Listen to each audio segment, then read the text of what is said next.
Hello,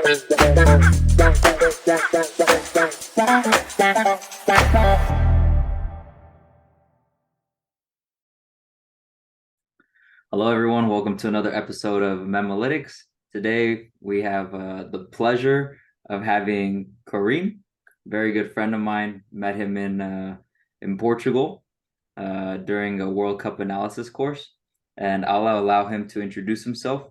Karim, thank you for being with us and being willing to share your knowledge with us. I'm gonna allow you, give you the floor, and introduce yourself and where you work. You don't have to specify exactly where, but what do you do and in this amazing football world of ours? Thank you, Mimo, for inviting me on your podcast. And yes, it was a great experience to meet you and work with you during the World Cup analysis course. And I know both of me and you both really benefited from that course. And we definitely learned a lot. My name is Karim Tayara. I work at the UAE Football Association in Dubai. I work as a video analyst with the national teams, currently with the first national team. I used to work at West Ham United's academy between the years 2013 and 2017, doing different things, sports science, coaching and video analysis. I have a background in sports science. And yeah, just love learning about the game, student of the game. So looking forward to have an interesting conversation with you. And yeah, I'm looking forward to it. Wow. Football's taking you everywhere. And just so for everyone to make it clear for everyone, UAE is the United Arab Emirates, correct? Yes, exactly. Wow. Yes, That's going from London, West Ham, all the way to Dubai. It's quite the football journey. yes, yes. What inspired you to become a video analyst in the first place? Good question. I think when I started working in, when I started studying in sports science in university, I really wanted to be a coach. And I had like my, let's say my role model at the time was Jose Mourinho. So I used to be a huge Inter Milan fan when I was growing up. So when he was doing so well with Inter and winning the treble, I studied his life a bit, and I saw that he studied sports science. Mm. So I just copied him. I'm not gonna make it complicated. So I copied him, and I found a degree that I could study in London. So I just wanted to be him when I was younger. And then when I got there and I started studying the course, I loved it. Like I was like, wow, this is the first time I really enjoy studying. So from there, I had a desire to work in football, and I got the opportunity to go to West Ham on an internship in my third year of university between 2013 2014. And in that time, I got to experience different things like sports science, coaching, strength and conditioning. And I did that for 1 year working with the youth team under 18s. And the mentors that I had there were really good, and they really helped me a lot to learn about the game. So when I finished that internship, I went back to university to finish my degree. And then I was offered a job after I graduated as a sports scientist, mainly working with GPS and like training load monitoring. Um, just to get the foot in the door. It's not necessarily my passion was GPS and training load, but I wanted to work and I still had an interest in football. So I did that for 2 years. So I would do that with the under 23s in the morning. And then in the afternoon, I would do some youth team coaching with like under 10 or 12 age group. And then my mentor at the time got a role with the ladies team as a first team coach. And he asked me to join him as a video analyst. And I hadn't done video analysis before. Although I was interested in tactics and we always talk about tactics and like watching games, I had never actually done it as a job. So for 6 or 8 months, I did that alongside my other roles. And I just loved it. It was the thing that I wanted to do the most other than coaching. And then I left West Ham in 2017 because my family actually live in the UAE. So I came back home and I got a job with UAE Football Association as an analyst, and I just started to work on my craft with the UAE team. And because when I first arrived at the federation, maybe there wasn't so much like use of the analysis. So I started to bring it in with the youth teams and just started learning about match analysis, team tactics, opponent analysis, and slowly grew. And I love doing it, and I love helping the team as much as I can, whether it's a youth team or the first team. So it's a bit about how I got into video analysis. Oh, it's an amazing story. I think we could spend the whole podcast just asking you Yeah, questions about your experience at West Ham and your current experience with the UAE. And then yeah. before this, you even mentioned the you have a trip to Costa Rica coming up A and match Korea. against yeah, a match against Yeah. them. Yeah. So Mm. you have quite the schedule on your hands. But we'll get into the meat of the conversation, and then Yeah. maybe if viewers are interested, we could talk about your experience on a different video. Sure. But how before we jump in your in your opinion, how impactful is video analysis now in today's game?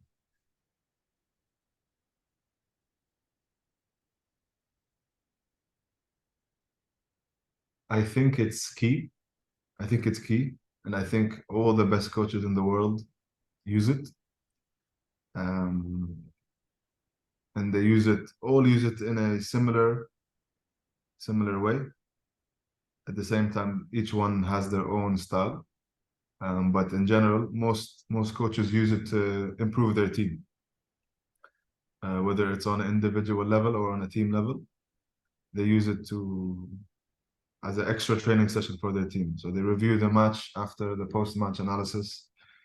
They have a pre-match analysis that they use to reinforce their game model or their style of play or their tactical principles that they want to implement.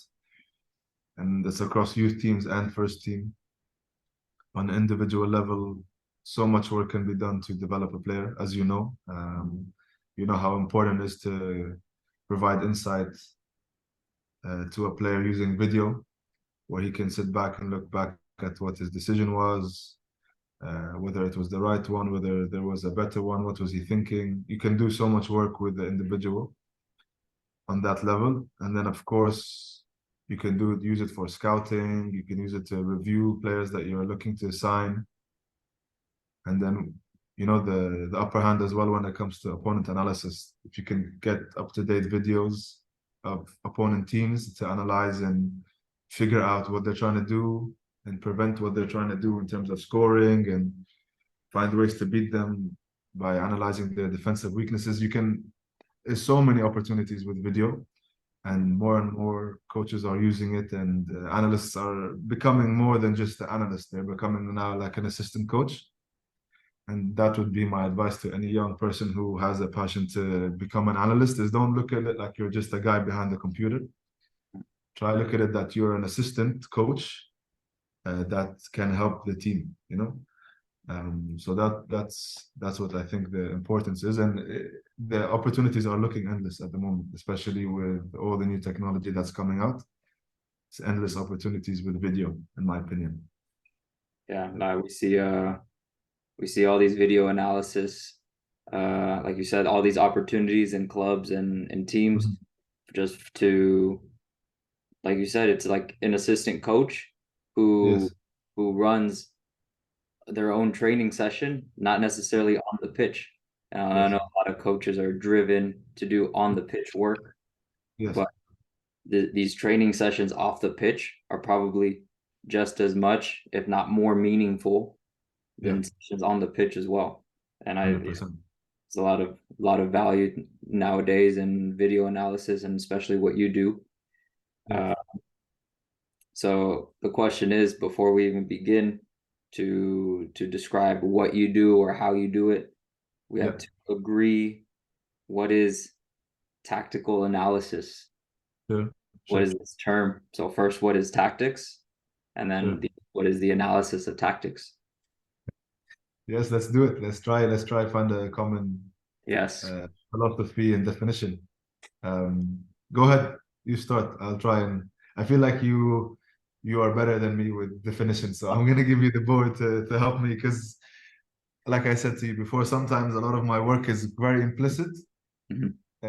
Although I try to understand philosophy and I do, but I feel like it's something I need to improve on, and hopefully you can guide me with the definition today. Yeah. Well, okay. So now I just threw the question back at me. Let's do it together. Let's do it Yeah, together. yeah, we'll do it together. So for you, what is your understanding of what tactics is? Uh, okay, tactics is like a way to understand the game. So of course the game is it's an invasion game. It's a game of two teams, 11v11, and the objective is to win. And how you win is if whoever scores more goals than the opponent. That's the fundamental principle behind the game. So that's the purpose of the game, if you like. Um, and then you go to say how can we score more goals than the opponent, and that's when you start to get into like different actions a team can do. So the team intention, let's say, is to score a goal. Um, and how do we do that? Okay, um, let's organize our team in a specific way. Let's say most coaches think, okay, let's organize our team in a specific offensive organization and put our players in positions where we can create more chances to score than the opponent. Mhm. That would be like level one. Um, okay, level two is how are we gonna do that? Okay, there's a defending team and they defend in a certain way. Can we exploit the spaces that they give us? Okay, I'm talking only in the attacking phase. Let's see if we can exploit the spaces that they provide for us. Okay, where are the spaces on the pitch? How do they defend? What's the team intention when we have the ball from the goalkeeper? Do we exploit the space behind the attacking line first, and then go behind? So those would be like the kind of principles that would guide the tactical understanding for a coach. Mhm. I think that's how I usually look at things. Um, I read a really good book that made it way more clear for me. Was I think his name is Jed Davis. His name Jed Davis. I don't know if you ever read his book about Bielsa's philosophy. I think anyone who's starting in the game is really good. He like breaks down like tactical principles quite well, and he talks about like exploiting the space behind the offensive line, midfield line, and defensive line, and how you can do that. And I never really thought about the game in that way. Is this Let me understand like what team the tactics little green book? mean. Is it like a little green book? It's a red one. It's called The Shadow or something of Marcel Bielsa. It's a really good book. It's about Marcel Bielsa's like philosophy. Oh, okay, okay. Yeah, I haven't read that one. Yeah. Mm. Interesting. So just to recap, Yeah. tactics is Mm. how teams are organized Yeah. to, and I think in the beginning you said it's an invasion game. If Yeah. I Yeah. and it's Yeah. a I've never heard that term before or used in football, but it's a it's a nice metaphor to use because you are Yes. trying to Yes. invade the opponent Yes. and they also Opponent space and yeah. hmm so uh the way the teams are organized and structured Yeah. uh, to accomplish the objective of the game. Yes. Also, uh, it's also agreements Yes. between two or more players. Yes. Interactions between them. Yes. hmm And I like how you Yes. spoke about tactics at team level. Yes. Yes. Tactics is at team level and not at individual level. Yes. Because oftentimes people speak about tactics, individual tactics, but Yes. individual tactics don't exist because that's Yes. the player's role within the team. Exactly. Yes. Yeah, Yes. but you 100%. can't have tactics Yeah. uh, by themselves. You have to have tactics with them and a teammate. 100%. Mhm. 100%. Yeah, so exactly. There is some kind of definitely some interactions between players to achieve the team task, you know. Mhm. Um, And so the analysis yes, is just how you yes, uh, break down how these interactions are being performed 100%. in a simple way. Assuming the coach has defined clearly his game model, let's say. Mm. Of That's course, in. because the purpose is the same. Everybody wants to win the game and score, Mhm. but then the how can vary between each coach. So the best coaches will have clear definitions of what they are trying to do in each team function and each team task. Um, and if it's clear, it gives the player insight and like new like perceptions of how to achieve those tasks. Mhm. So I'd say in a practical example, like say when the central defender has the ball and the opponent team is defending in the middle of the pitch, um, what is his task to try to create the opportunity to score? Does he play? Is his coach asking him to play to exploit the space behind the defensive line immediately as soon as he can see opportunity, and then the striker makes the run behind, or do they play short, or does the midfielder ask the ball behind the opponent line, first line of press, so he has to play it short. So the team tactics will then influence the individual player. And if you don't necessarily have a good clear game model, Mhm. A, the players don't know what to do, and then B, you can't analyze it because you Mhm. don't know what to analyze. So usually when I work with coaches, I never analyze the game in my eyes. I always look at it from the coach's perspective. What is he asking his team to do in these moments in the team function and attack and defense? And then I present my work or alongside the assistant coaches together with the goggles of the coach's team game model. So then we can, analyze the game in that way and see how we can improve and then present to the players. Mhm. That's Is it. that is that clear? Is that clear? That was very clear. Just to recap for everyone again. Yeah. Uh, so when you're doing your analysis, you're identifying basically patterns or Yeah. trends Yes. that is occurring within the team, and Yes. if the game model or the team Yes. model is not clear to the players, Yeah. they're basically going to end up doing random things, which makes it even harder to it makes your job a lot harder to analyze 100%. the team Yes. or even 100%. an opposing team. Yes. 100%.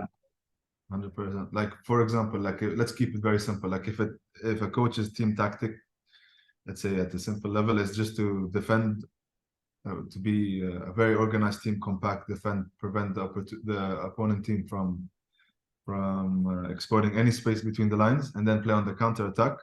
It's as simple as that for me. Then I know, okay, I'm going to analyze the defensive phase. How are we organized? Mhm. Where are the spaces? Are we giving the opponent team spaces to exploit? And then how do we look like when we're on the counter attack? This is just as simple like working with a coach whose tactics are quite basic and he's not trying to, do too much. Because on in the practical level, some coaches are just defend and counter attack. You know how the game is. It's an effective tool to win games. Mhm. So in that, with working with coaches like that, it's also very easy. It doesn't have to be like, okay, we need to build up from the goalkeeper, and then we have to do this movement to exploit the space behind the lines. Sometimes just a simple game model can help, the players and the analysts to work. Yeah, yeah. Some coaches have a simple Yeah, way of playing, and some other coaches have a more complex way of playing. And I yeah, really like what you said when you're not viewing the game or the team yeah, through your own glasses.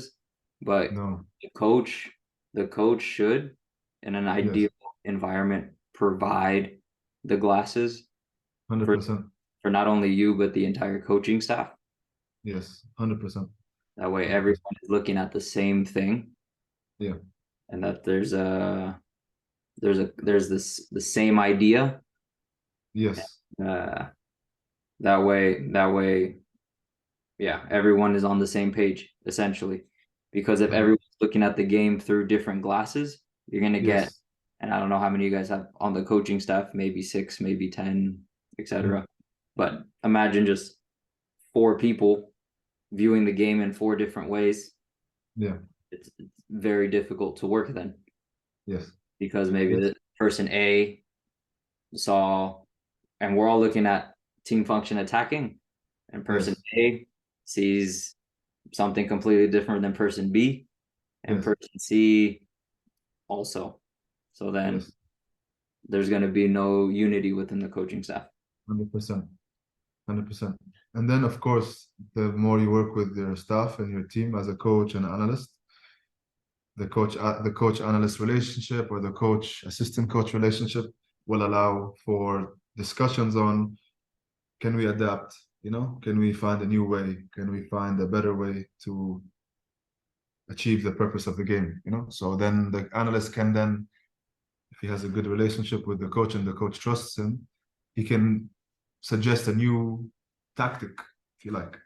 you know um, Again, I emphasize that the analyst, with time and with trust with the coach, can be a useful assistant coach and someone who can influence the process of the coaching process. Mm-hmm. So Yeah, and provide a critical evaluation or feedback on 100%.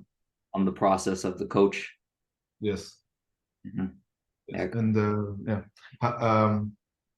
Yeah, I wanted to ask you, what would you add to those definitions and principles we discussed? Mm. I think right now, I think we're at a good level, Okay. because we've defined tactics as a at team level. So Yeah. tactics is team and not individual, because then you need two or more people to accomplish something.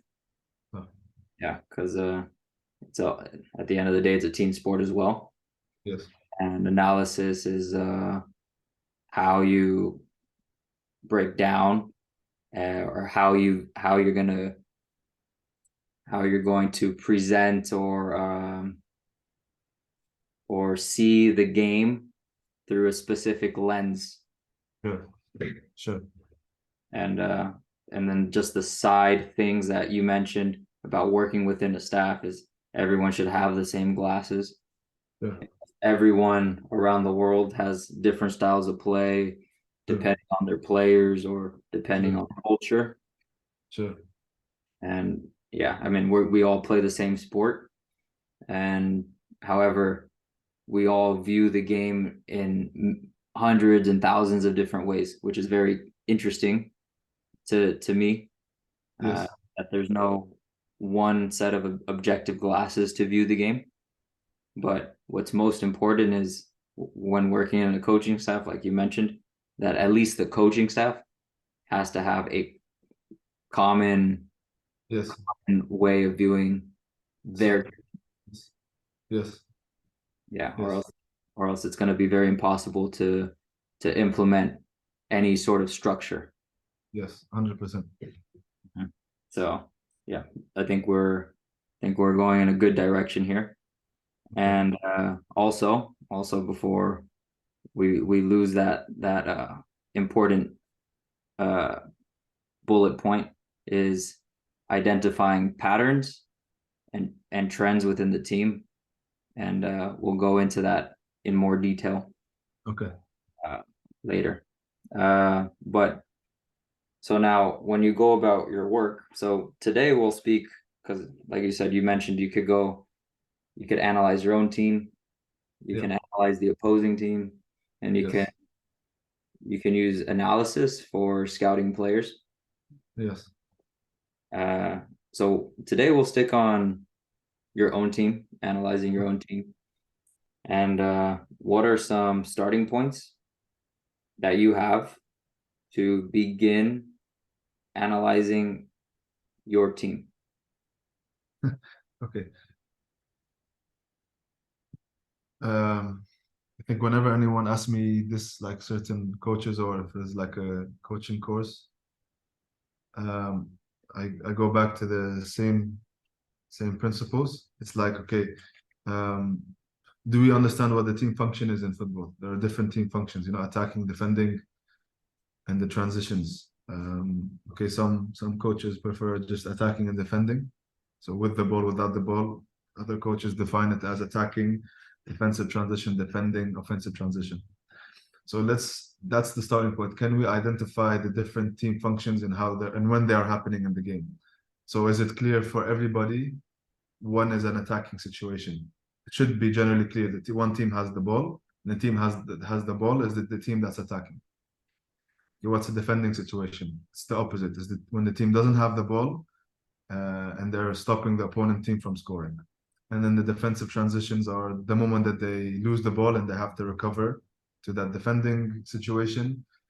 And then the attacking transition is the moment they recover the ball and they start their attack. Mm. So that's the team functions. Do we know them? Can we identify them when we analyze the game? Yes. Okay. Second point is the game model or the team tasks. What is the coach asking his players to do in those team functions? What's the how? And then if we know the how of the game model and what the coach is asking, then the combination of the team function and the game model is the starting point of analyzing your team. Um, I think, what did you ask again? Sorry, I went on a tangent. Just then what are the starting points to begin Okay. analyzing your team? And I think you've started off very well, Yeah. introducing objectively what Yeah. are you looking at? Yeah. Because if you don't know what you're looking at, then how are you going to put Yeah. out a good analysis? Is Yes. Yeah. this attacking? Is this Yes. defending? Is Yeah. this transition? And it goes Yes. into the language you use within your coaching staff, Yes. uh, Uh, making sure the picture is clear yeah. to what everyone is viewing. Yes. Because I could look Um, at a we could both be looking at a team in transition, yeah. but you think you say, oh, this is transition defense to attack, or like, oh, we're attacking. What do you mean we're just attacking in this moment? Yes. Then we're Yes. using different Yeah. languages, different terminology for the same moment. Mhm. Yeah. Mhm. And then you also went into the team task of the team functions, and then also the game model that the Yes. coach uses to use. And Yes. that was going to be my next question to get Okay. more to detail. What is included in the game model? Yeah. Uh, yeah, what is a game model and what's included in the game model? Uh, okay. The game model is the language that the coach provides his uh, his players in achieving the objective of the game. Okay. So when the team, let's say, is building up from the goalkeeper, when it's a goal kick, what is the coach asking his players to do in that moment? Does he organize his central defenders? Is he asking his central defenders to provide a short passing option from the goalkeeper so that they can build up from the goalkeeper and play short? And then what's the next objective once they do that? So the pass goes out, the central defender has the ball, and now he's in the attacking phase as we defined. Um, does the coach then ask his midfielder to ask for the ball in a specific area of the pitch to exploit the space? And then once that midfielder has the ball, what's the next team task? Does that midfielder then go to try to look for the space behind the defensive line? That would be the game model, how the coach is asking his players to achieve the objective in the team functions. Um, and then within that, we can analyze the game and see what are we doing well, what are we not doing well. Um, is the player is the goalkeeper I don't know, for example, is he not waiting for his team to be organized before he passes the ball? So, like for example, there's a goal kick and he just passes it quickly, and the team is not ready, they're not organized in the way that they should be. So then he passes the ball to center defender. The center defender is not ready. The opponent team presses him and he loses the ball. That could be one thing that we identify in the analysis that could be something we work on. So we take that point, we go to the pitch again, and we try to correct the errors that are happening. Yeah. Or, for example, in the defensive phase, um, if we play with an opponent that plays with the three midfielders, and the opponent team always is able to find the first midfielder, so like the number six that's behind the attacking our first line of press, and he's always free.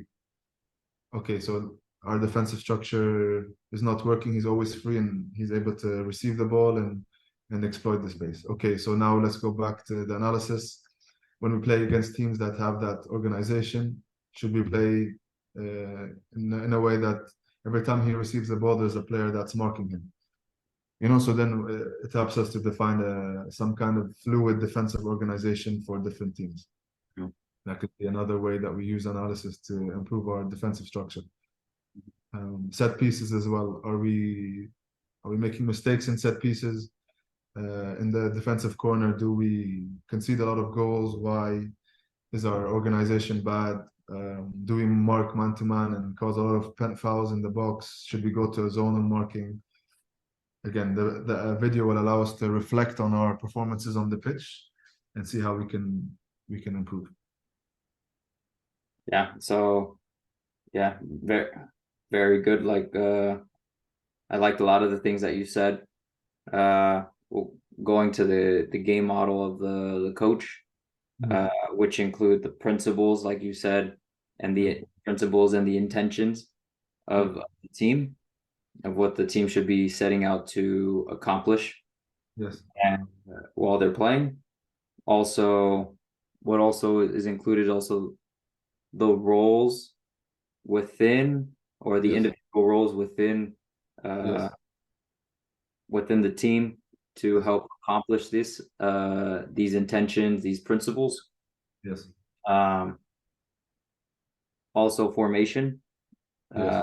that, the structure, the formation that the coach Yes. chooses to use to set out and accomplish these Yeah. principles and intentions. And also, you said also identifying your own team's weaknesses Yes. when analyzing to then improve these uh, Yeah. principles and intentions and how they do it, and improving the players' roles Yes. to better accomplish their own individual tasks to contribute to the team. Yes. And I really like what you said was if there's a certain formation that maybe a team is struggling with, Yeah. then this is a valuable tool as a coach.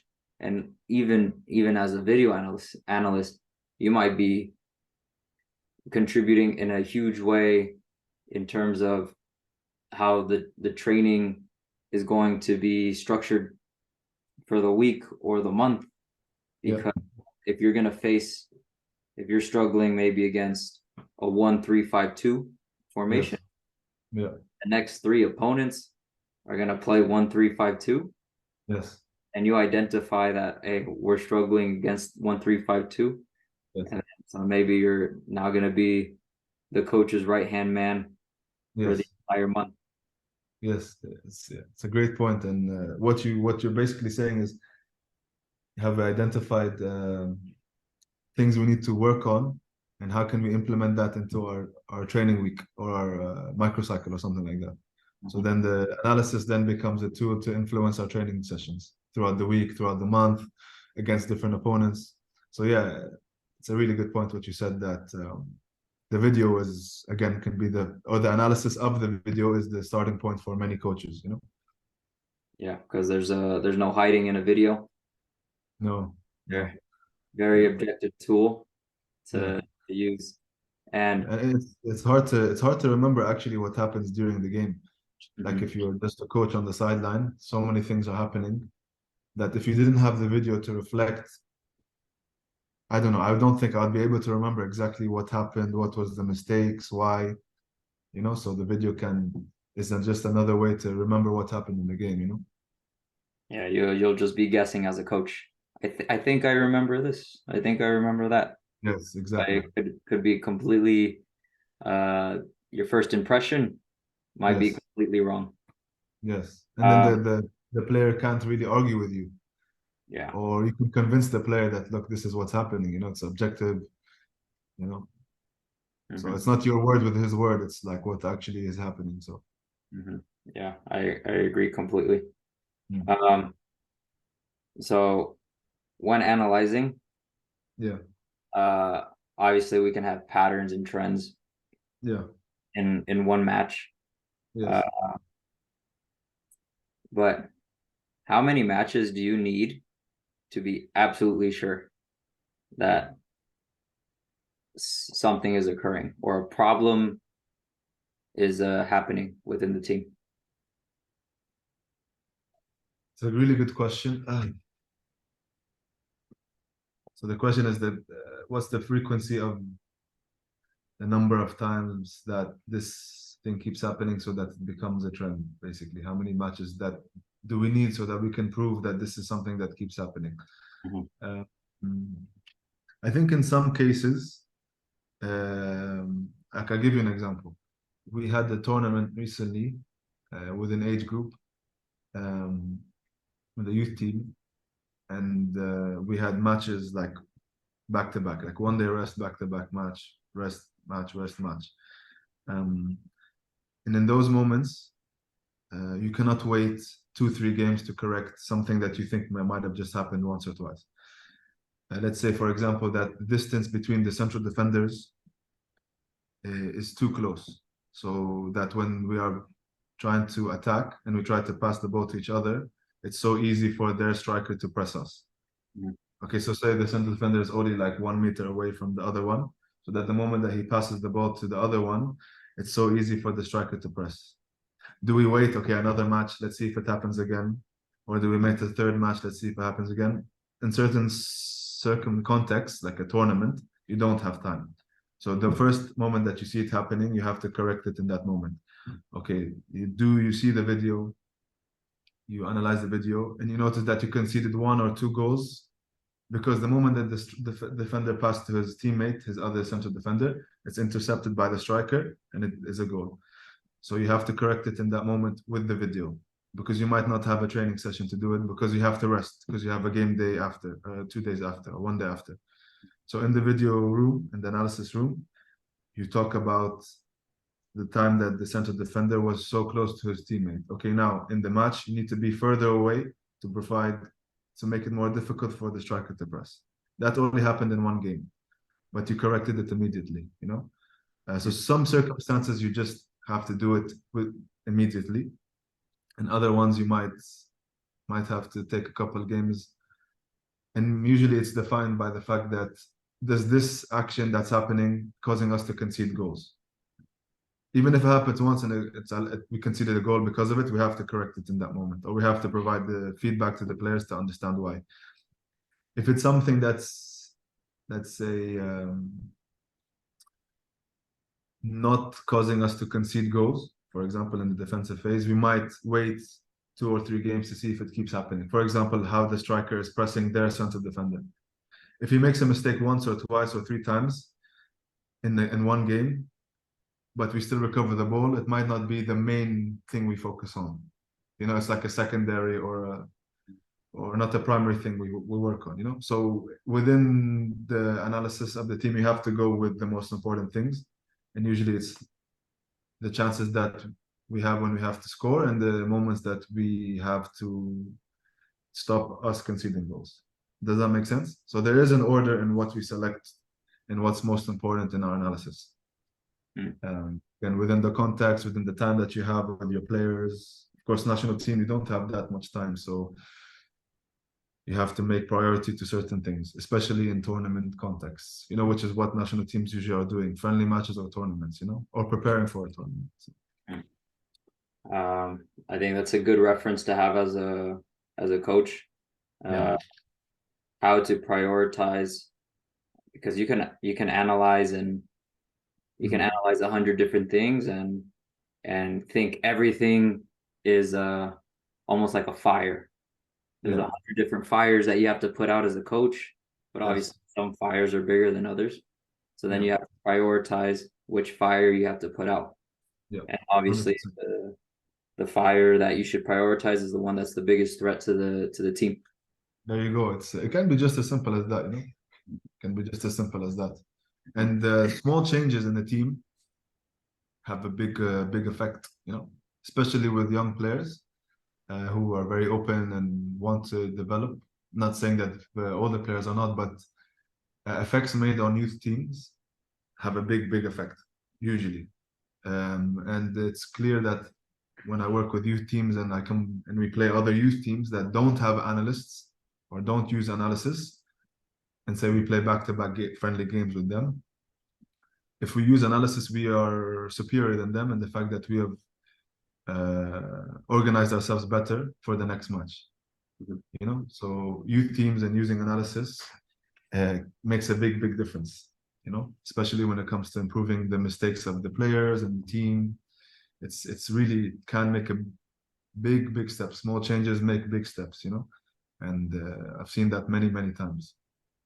I didn't realize there were national teams that did not have video analysts. You know, That's in America, maybe it's something that's so common, but sometimes in different countries, it's not something they have access to or thought about or use well.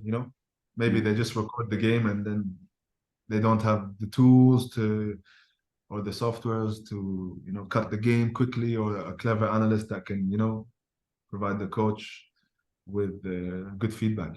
It's the game is across the world is not always, let's say, working at the same level. definitely I'm going to come back to this one for sure because I want to touch on this later. Yeah. Um, how does because going back now a little bit because it popped up into my brain. Um, how much does the opponent uh influence how you analyze your own team? And does it depend on the time of the season, preseason, start of the season, midseason, postseason? How much does the opponent influence when your analysis?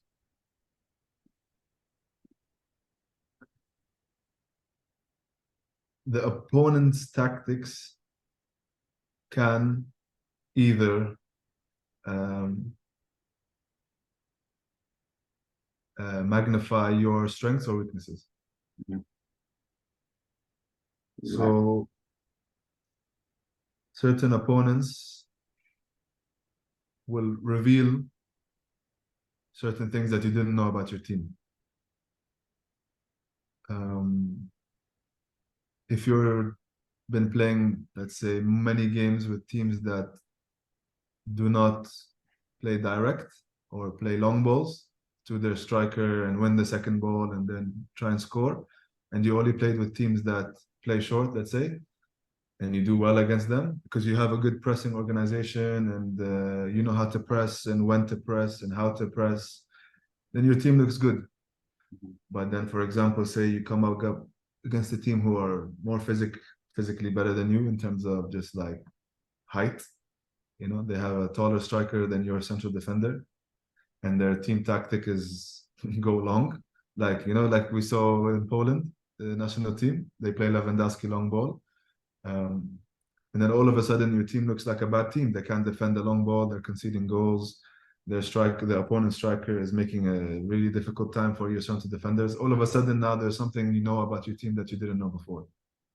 You know, so to answer your question, the opponent team can magnify either your strengths or weaknesses, and then it's very important that you provide your youth team players or your first team players many experiences in the game so that they can learn new things.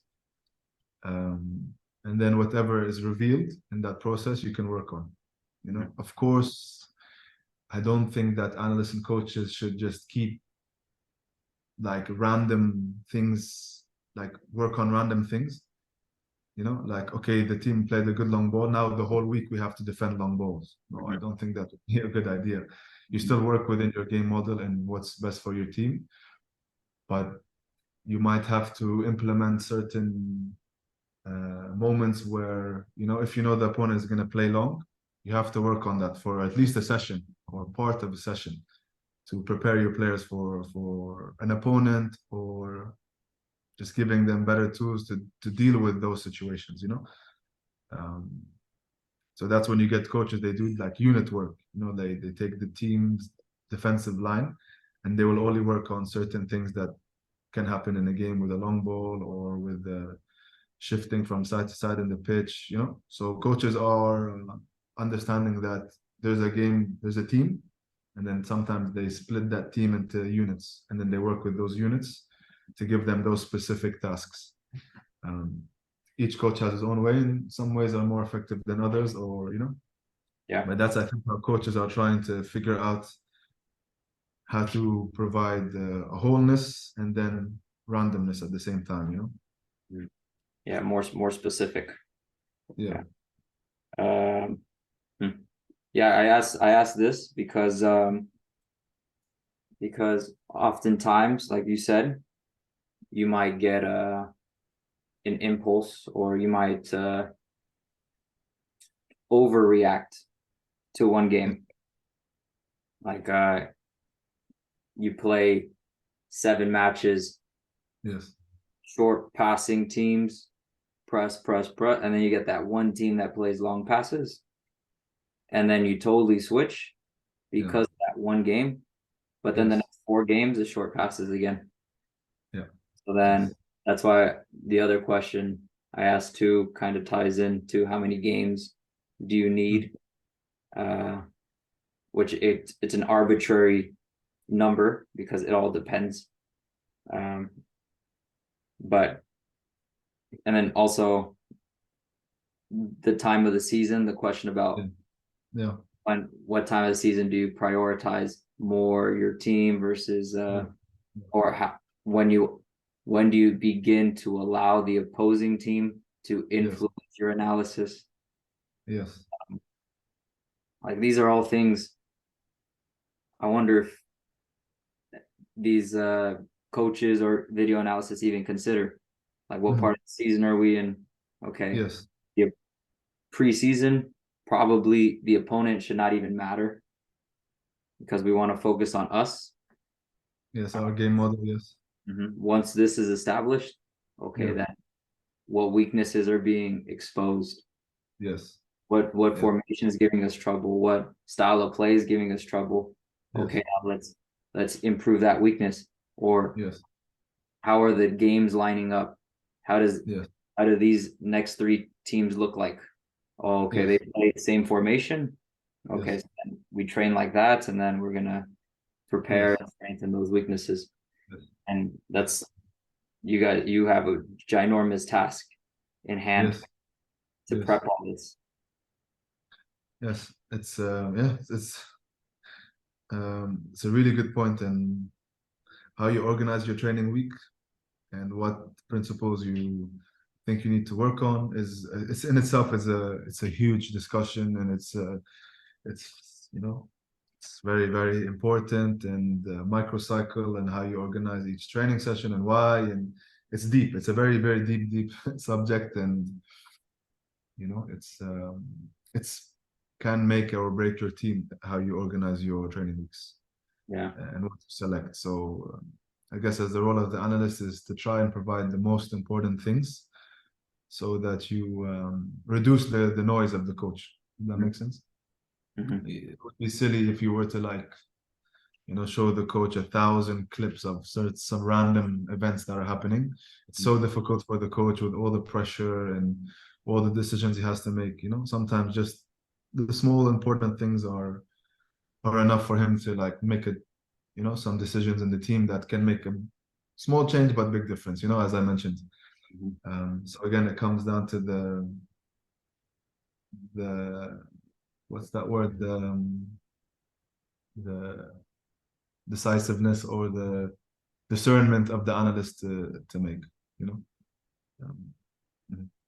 The so when you paint this picture for the coach, Yeah, usually when you're presenting, yeah, uh, how many clips do you typically use to paint the picture to say, hey, boom, there's a yeah, problem, yeah, or hey, look, this is going well, let's keep doing this. yeah. Oh man, I'm somebody who's definitely been given feedback that I use too many clips for one theme. I like to show that the one thing keeps happening 3 or 4 times. But when some coaches said, just show me once, I know that you have done your work and that it's happening more times, but just show me that one clip, you know? So it is an art in itself in deciding what and how many times to show something. So to give you like a objective answer, like only one time or only 3 times is it's not that linear.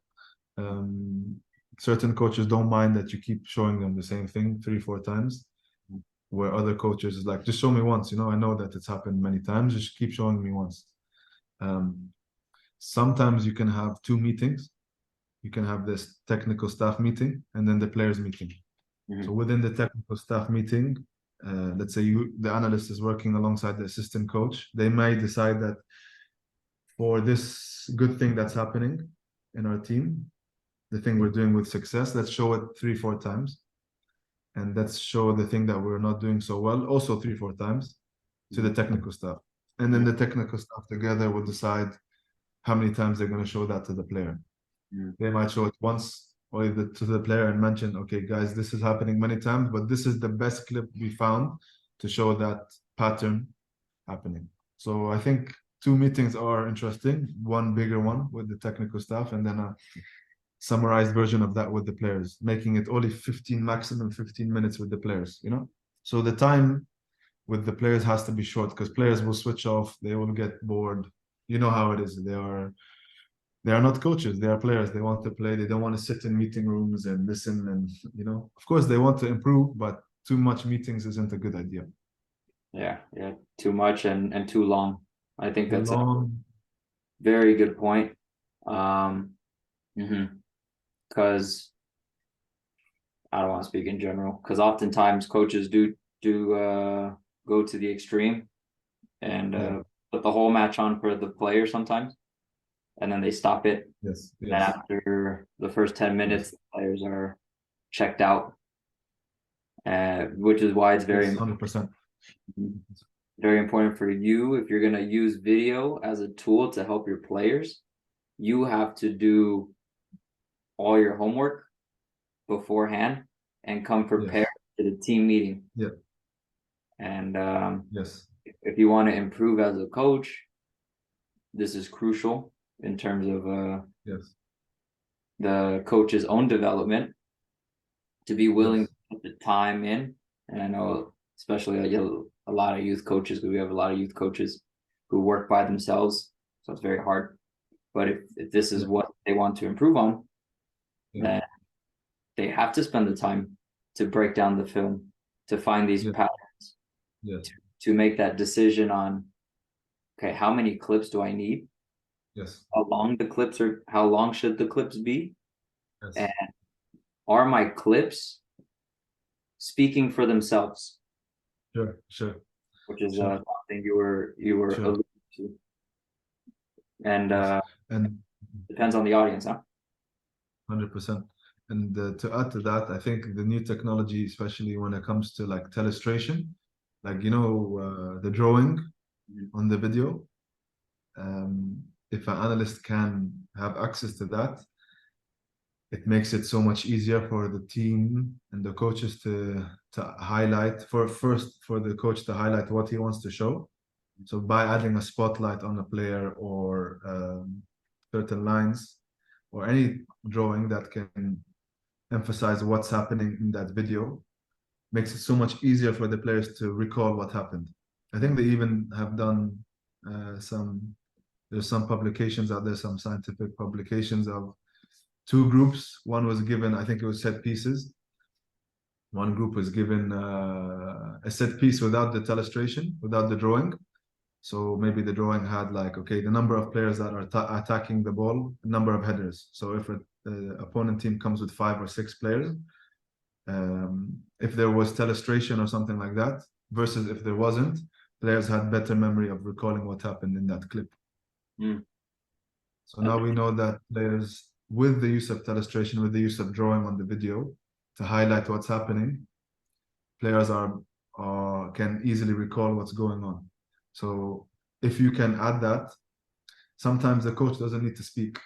And I've noticed in certain presentations that we've done with video, for example, if it's like a game model presentation, like a pre-match, sometimes the coach doesn't speak much. We just go through the clips of, okay, this is what we want to do in the offensive phase, and the illustration by itself with the good selection of the clips, it speaks for itself. Like you said, the players can see it, and without the coach necessarily explaining what they have to do, it explains for itself, and the players implicitly feel and know what they need to do. So there's when the technology of like video and illustration can be very powerful in helping players recall things that, that can make it clear for them. Yeah, I'm glad you brought that up because I've never seen that study, so I wrote that down, so something for me to do now afterwards to I go think it was a read. set pieces one. Yeah. You're gonna have to send me the link to that one. Yeah, I have to find it. I read it a while ago. I'm curious. I'm curious now because Yeah. that was the pop-up I had before that I wanted to bring back later, and I think this is a good time now Yeah. because that was how important is, or if it is, illustration, because like Yes. there's so many programs out there that the Yes. coach can use, but do they even need it, or because some of them are very expensive, uh is it even is it even needed, or how useful is it to illustration? And I guess based on the study, it does help the retention and the transfer of information. Yes. But I'm curious to see how they carried out the experiment, Yes. because what if you're able to structure your clips, or the clips are so good that you don't need an illustration, or the coach is able to describe it or explain what's going on in the clip in an excellent way, or even the participation between coach and player during these meetings. Does that also impact the retention and the transfer, rather than just the illustration being on the screen versus the player Yes. and the Exactly. coach interacting and drawing on the screen? Yes. I mean, that's a great point because then you're adding complexity to the meeting. It's not just the illustration, it's the relationship between the coach and the player. It's the quality of the coach's communication in that meeting.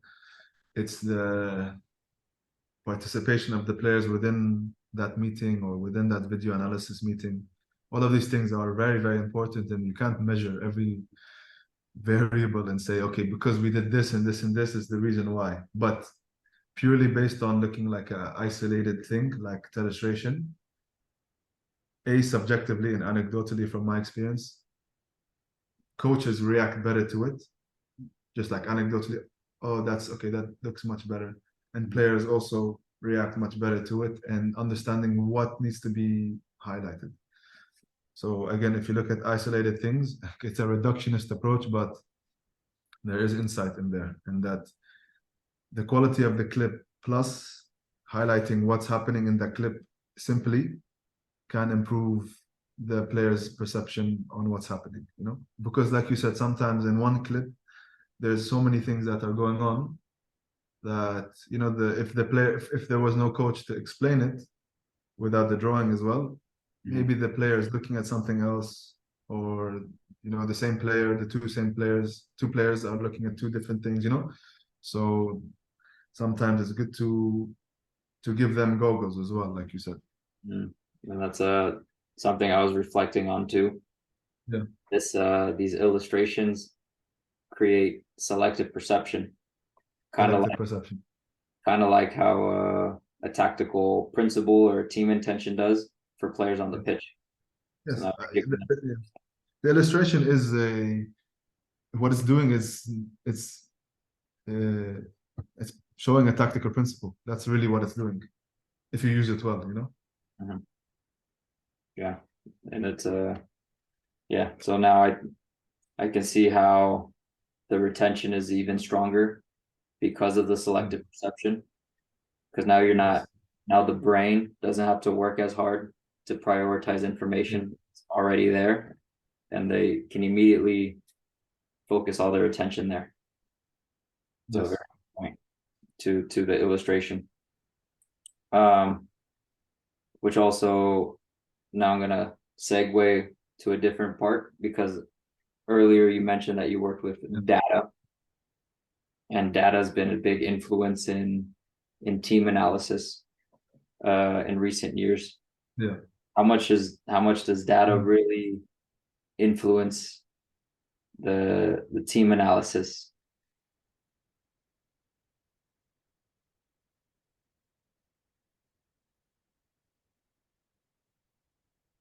A really good question, and it's something that needs a lot of investigation in. And from my use, the data that if I did provide any data, it's can be quite simple. Like for example, I've done an analysis like in the past of like last 10 game analysis, and I just simply just highlighting where the goals are coming from that we've conceded and how we've created chances can be quite interesting to use. But that's very simple data. So for example, if in the last 10 games we conceded 8 goals or something like 5 goals from set pieces, it's a use of data to identify how we're conceding goals. Mhm.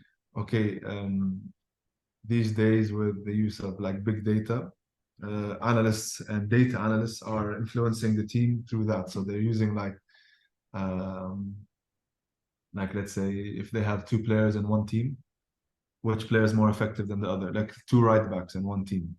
Okay, which player statistically is more effective than the other? Okay, let's find the statistics that can, or the variables that can define effectiveness in football. Okay, for a fullback, what that might be? What might that be? Number of forward runs, or number of forward passes, or speed when he has the ball, his speed, number of 1v1 dribbles that were successful. You can make a list of variables for a specific position and use that to maybe make a selection within your team to see which fullback is better than the other and what strengths one fullback has over the other. That can be useful. At the same time, it can be misleading because, let's say, objectively, one fullback is much better by using the video. You can see that his performance are much better because you saw the video and you can compare it. But statistically, there is another player who's better than him, but clearly his performances have been worse. So which one do you use? Do you use the video or do you use the statistics or do you combine both? So it's very important how you select your data and what it's actually telling you. Mm. Because I have seen in the past through certain analysis that some players have the best stats, the best forward passes, the best tackles, but they're not the best player. Mm. You know, they aren't the best player. You can bring like 10 coaches to select the best player, and they wouldn't select him as the best player. You know what I mean? Mm. Um, so Yeah, it's an interesting topic it when it is. comes to the Yeah, it is because then that's a different department. Uh, yes, data and analyst. yeah, Uh, because it's always a curiosity of mine of yes, how they select their data because like you said it yes, can be misleading at times, and then how yeah, you select your data or what are your parameters or what are your what are you measuring, because like you said yes, you can choose forward passes, but yes, 5-yard pass is a forward pass, and a 50-meter pass is also a forward pass. But I can 100%. 50-meter pass could lead to a goal, but at least I tried it, but I didn't execute it. But then the other guy, Yes. the other player, executes Yes. 10 Yes. short 5-yard passes, and he's the better player. But I have the best game Yes. insight. So Exactly. How do you measure game insight statistically? That's the question that we all ask. How? I don't know the answer, you know?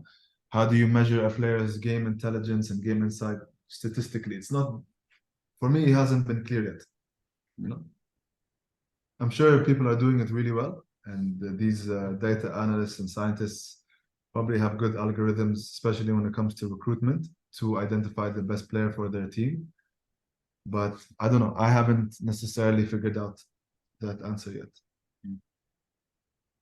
do you do you think it would be, or I don't know if it's in your environment that you guys do this as well, if you tie in your tactical principles or team intentions with the data. So maybe passes that exploit the back line of the opposing team, passes that exploit the midline of the opposing team, or how many times the team exploits space behind the back line from behind the opposing team's front Yes. line.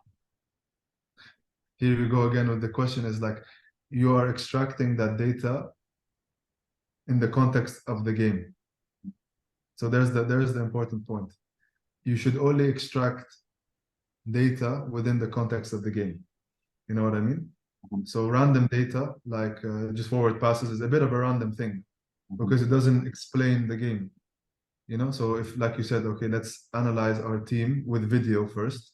Let's get all the clips from our last 10 matches of how many times we exploited the space behind the defensive line. And let's break them down and see which ones were successful and which ones weren't successful. Okay, so you do that. That's one part. Okay, within the successful ones, how many of them were more successful than the other? You know, how many of those successful ones led to goals? How many of those successful ones led to chances at goal? You know, so then we're going deep, more and more depth with the data. But again, the most important thing for me is when you use data, extract it within the context of the game. Mm-hmm. You know? Yeah, absolutely. Because I think you get a better overview of how the team is actually doing based on the model of the team. Yes. Because if the team is very good at exploiting space behind the back line from behind the opposing team's middle line, but maybe you struggle against maybe exploiting space behind the back line from behind the opposing team's front line. So maybe that longer pass. And then you're going to play an opponent who's going to press you slightly higher. Yes. Then the data point changes now. Yeah. This needs to be more successful now. Yes. And then now with the data and the analyst and the video analyst, they need to work together in terms of, hey, I have this data. Now we have to find the clips that support the data. Yes. Or could it be vice versa? Clips and then no. How do you think the order should be? Should it be data? And then I think the video, anything should extract from the video. The video is the starting point, in my opinion, because the video is the game, you know? I think when you start to bring things that are outside the game, I mean, every data point is extracted from the game. So, but the video should always come first, in my opinion. And then the data should come to support, you know, or not support. That's how I would see it personally. Again, it's a big discussion. But yeah, I think, for example, let's take GPS, for example. GPS has a purpose. It can define external load, you know, but it's very difficult to derive any meaning in the game in the football context. You know, number of high intensity sprints doesn't necessarily like if a player has the highest number of intensity sprints, it doesn't define or provide meaningful information about how he made those sprints, why he made those sprints, when he made those sprints. You know what I mean? So that's data that's taken outside the context of the game. And you try to take something outside the context of the game and try to provide meaning. Like, oh, this player made these many runs. Okay, what does that mean though? Yeah. Can you show me how he made those runs, when he made those runs, why he made those runs?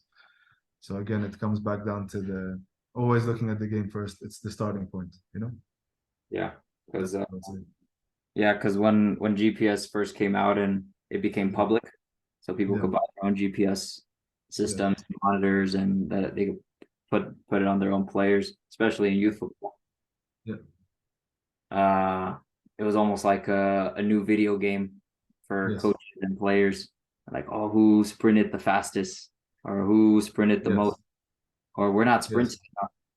Yeah, but every position is yes, different, yes, and maybe you sprinted exactly. fast in the wrong direction. Yeah, yes, exactly, What are we really exactly, measuring as well? exactly. Yes, 100%. I agree with you. Yeah. I like what you said about video first and then data to Yeah, support. Because yeah, that it even goes even back to your point where maybe the coach only needs one clip yeah, and they have the data.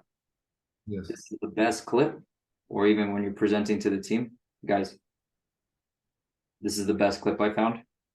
yeah, And this occurred 4 out of 5 times. yes. There you go. Yeah. That's And still data from a video now. You know what I mean? It's yeah, you save a bunch of yeah, time. And but mhm, you have to build trust first, or yeah, you have to build the trust first to say for players to be like, oh, okay, all we need is one clip from this guy yes, versus yes, maybe they're new or they don't know the person yet. Maybe it's a new coaching staff. So then first maybe you have to say, okay, these are the clips, boom, boom, boom, 3 to 4 yes, clips. yes, And then over time you reduce the number of clips, maybe yes. eventually to one, and then you just give the data. And now you're 100%. in and out Mhm. Yep. because I you agree. build that rapport with the players. Mhm. That's a gradual process. Interesting. And what and recently, what has been the biggest help for you in analyzing? Is it like a mentor? Is it maybe like a specific analyst program, or what has what has helped you the most in being the best possible analyst you can be? It's a really good question.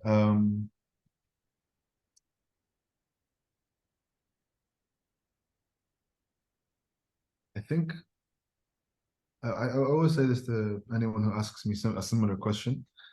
I just tell them, look, I'm not more special than you. I'm not more important than you. I don't know the game necessarily better than you. But what I may have over you is that I've exposed myself to watching so many games that I can identify a trend maybe a bit quicker than you can. Mm. So by the mere fact that I watch, let's say 10 games a week or something like that. Whether I have to go to the stadium to watch it or I have to watch it on my laptop, mm, just by being there and watching it and trying to figure out what's happening. First off, it might start quite explicit, like, okay, that happened in this pass was there, that happened, like some kind of like um, speaking out loud type of knowledge. Eventually, if you do that enough times, it becomes quite implicit. So you can see the pattern happening within a few minutes in the game. Okay, I noticed that. Okay, that happened again. Okay, that happened again. Okay, this now there's been 10 times in the past 5 minutes that this thing keeps happening, and I've noticed it. So just by watching a lot of games and analyzing a lot of games, you move quite quickly through the process of like trying to figure out what's happening to figuring out what's happening quite quickly. So that's what I'd say has helped me a lot in trying to become a better analyst by exposing myself to watch a lot of games and try to figure out what's happening in those games tactically. That's Um, that's powerful. yeah. Practicing. Practicing, and of course, using good software helps to cut the game, to analyze the game. It definitely makes it quicker. Mhm. Does the software cut the? I know there's software out there that has like or it's already pre-programmed to cut the clips based on Yeah. moment of the game or whatever. But do you trust those programs or do you cut the clip yourself still? I still cut the clip myself because those programs, they're like AI based. Mhm. So they train a computer to identify patterns. And maybe eventually they'll be so good that they can, you can just tell the computer what to identify and it will do it. But I think at the moment it's like it's not on the level yet. So I prefer just to do it myself Mhm. and watch the game and cut the game manually. But that's interesting, this like new AI type of technology.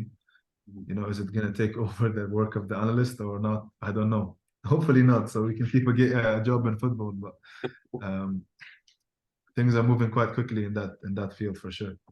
Yeah. Yeah, it's crazy how technology has been so advanced. But Yeah,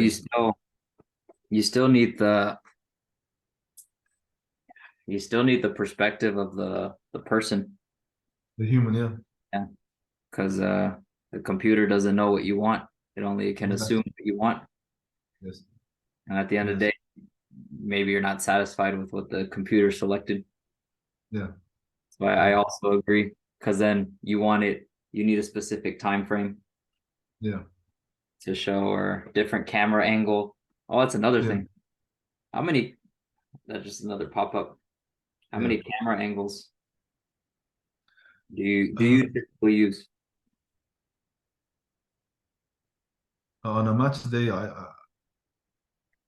don't necessarily have access to more than one. I have my camera and I use that to record the game. But in training sessions, we might have more than one. For example, the use of a drone is quite interesting. Many teams are using a drone now to record the training session. So it gives this like elevated view of the game within a training session, which is very interesting to use for tactical analysis. It can show clear distances between players, for example, between and within lines. You can show the movements quite clearly. So all those trends and tactical behaviors with a drone, if it's recorded well, can make things quite interesting to analyze in your training session. Plus, you can add an extra camera to maybe focus on one player or focus on the goalkeeper or focus on a defensive line. So I think within the training sessions, you can play around with different camera angles and different things to improve your analysis. So two or three cameras in a training session can be quite interesting. In a match, also, if you can have a camera behind the goal plus a horizontal camera, it's also very interesting. I don't necessarily have access to that, but I know that clubs are doing that. So it's if you can get one or two good camera angles, it can give you, let's say, better insight onto what's happening within the game. Just in relationship to the space between players, it's very good. You know, Yeah, because a change in camera angle could also mean a change in perspective of what actually occurred. yeah, Because even in coaching, yeah, um, a big thing that I picked up during that PSV course that we went yes, to was when you coach an individual player, you should stand uh, with that player in that position. That way yes, you see what the player sees. And when you're analyzing, if you only have one camera angle, yeah, then you have it's almost like uh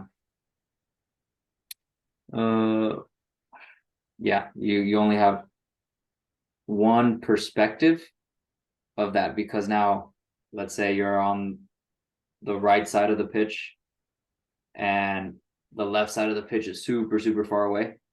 yeah, So then the left side of the pitch image is not as clear, yeah, right side. So then yes, you're kind of based on your references and based on your past experiences, you're kind of yeah, guessing what occurred, yes, how like how much space there was.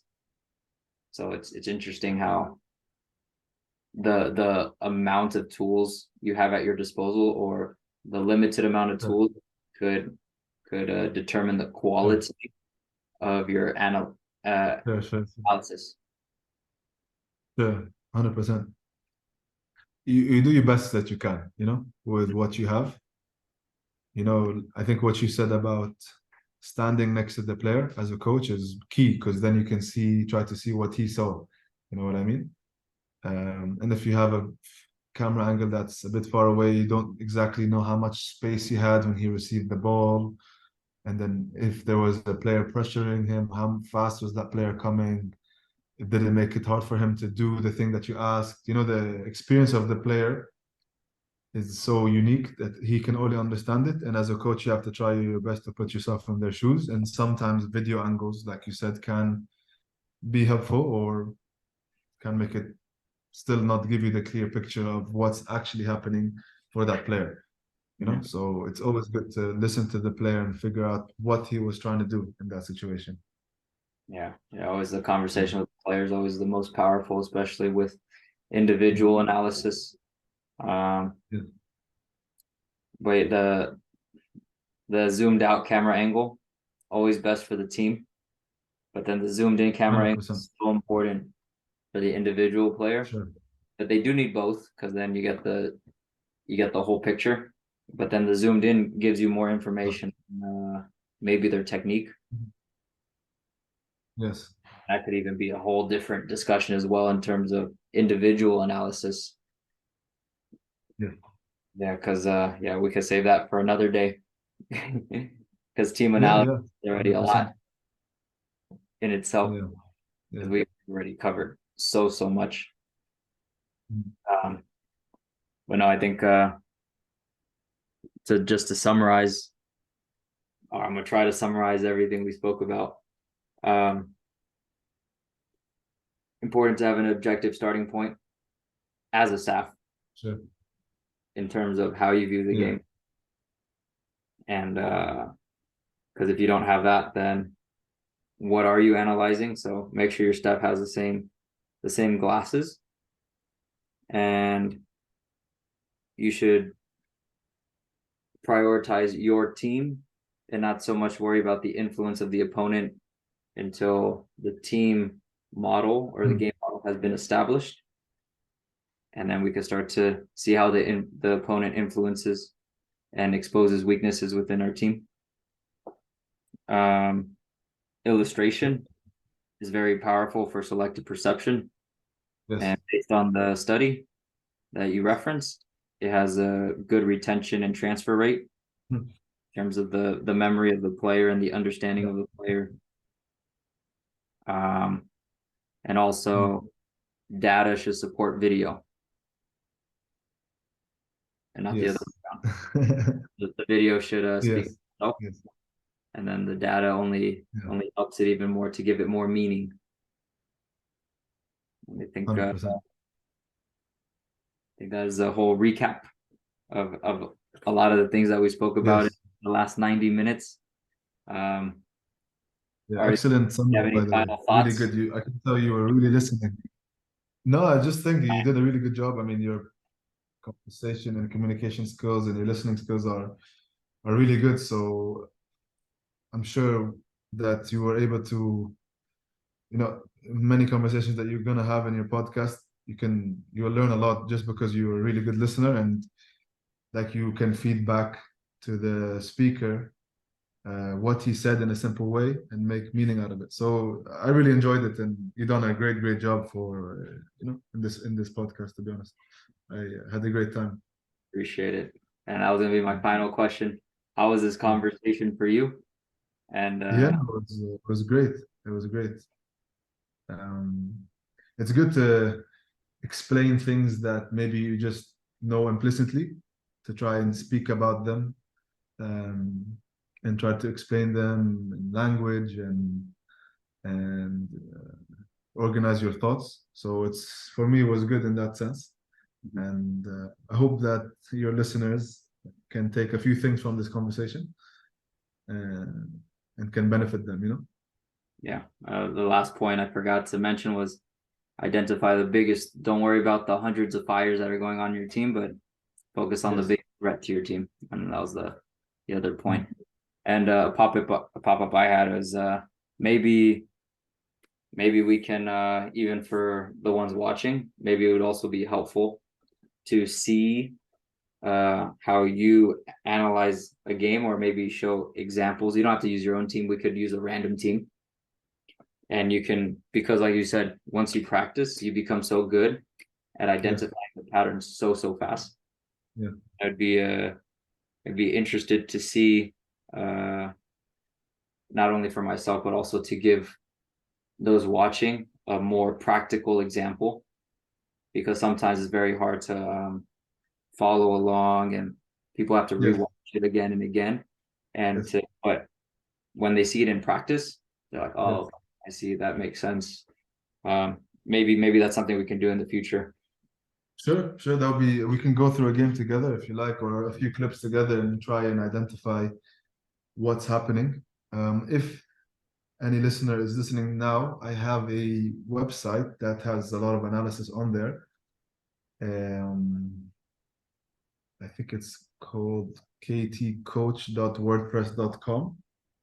I can share it with you if you want. There's like I think two or three quite deep analysis on a couple of teams. One team is Leipzig in the Champions League, and one team is a UAE club, Al Jazeera, when they won the league. And I go through their I go, I think I watch 5 games from each team, and I go through their team tactics, offensive phase, defensive transition, etc. And in each slide before the video, there is like what I analyzed, the definition of it, and what the findings were for that team. So I think it's good for like for people who are like interested in analysis to see maybe how an analyst can look at the game and how he breaks down his thinking and his perception, and Yeah, then you can see the videos alongside of it. It's quite interesting, I think, for yeah, people to look at and then give each other feedback and say, okay, I saw that you said this, but I saw this, or something like that.